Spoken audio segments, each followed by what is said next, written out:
Hi, ako si Wilvy. Tawag nila nako kay Ibiyang. For today's video, ubani ko ninyo kung asa ko mag-design sa ako ang cakes. This cake is 7 by 5 ang iyahang size, and then ang flavor sa cake is Obi chiffon cake with Obi mousse filling. Ang frosting nga ako ang gigamit guys is from Bakersfield. So I use whip it. Nganong whip it ako ang gamit kay stable siya gamiton para sa cake. Any kind sa mga cakes guys, grabe. Nice jud kaayo gamiton ning whip it kay aside sa stable siya, humot ug lami pa jud kaayo siya, dili siya tamis kaayo kundi sakto lang jud kay siya, bagay na bagay jud kay siya sa uban cakes. Any kinds of flavors nga pwede nimo mabutang sa whipping cream, lami gihapon kaayo.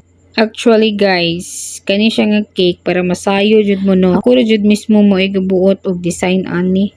Kura jud mismo maoy gabuot unsay nindot nga ibutang para sa cake nga mabagay sa edad sa iyang anak. O diba?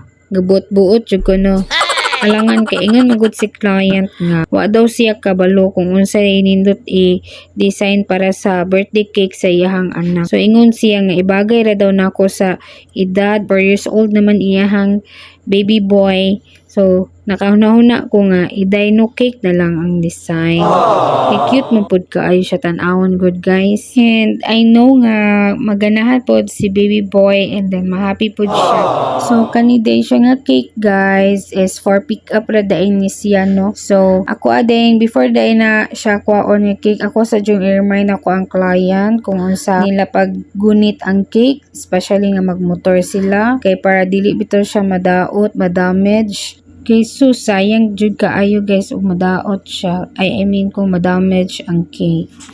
So kani siya nga cake guys is pang childhood friend ra jud ni siya nga presyo. Okay. Childhood friend man ako ang ga-order ani. So wala ra di ra ko ga pa price jud sa iya ha. Pataas pang masa ra jud yung presyo. So mao na din ni siya ang final result sa ako ang dino cake guys. Ang design gihimo. Yan. So, ato anang ipa-ikot-ikot. Ituyok na to na kay para makita jud ang back and front sa ato ang cake. Sa tingin nyo guys, maganda pa.